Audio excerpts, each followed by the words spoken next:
उतार दो इस दासी द्रौपदी के वस्त्र। करिए भ्राता दुशासन, ज्येष्ठ मेरी बात सुनिए। उचित और अनुचित के ज्ञान के बिना कोई भी व्यक्ति राजा नहीं बन सकता। विकर्ण, तुम किसके पक्ष में हो? में यदि कोई राजा हारता है तो उसे शस्त्र छोड़ने ही पड़ते हैं, लेकिन किसी स्त्री को ऐसे निर्वस्त्र नहीं किया जाता। એકમાત્ર એવો કૌરવ જેને હસ્તિનાપુર સભામાં દ્રૌપદી ચીરહરણનો વિરોધ કર્યો હતો.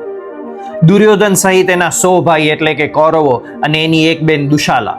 પરંતુ બહુ ઓછા લોકોને ખબર છે કે આ 100 કૌરવોમાંથી માત્ર એક કૌરવ એવો હતો કે જે ધર્મની સાથે ઊભો રહ્યો અને ન્યાયની સાથે ઊભો રહ્યો, અને એ હતો દુર્યોધનનો સગો ભાઈ વિકર્ણ. ને જ્યારે ચીરહરણ વખતે મહાવીર પાંડવો, મહાબલી પિતામહ ભીષ્મ અને આચાર્ય દ્રોણ જેવા મહારથીઓ મૌન ધારણ કરીને બેઠા હતા, ત્યારે એકમાત્ર વિકર્ણ જ હતો જેને ખોટું ને ખોટો કહેવાનો સાહસ દેખાડ્યો.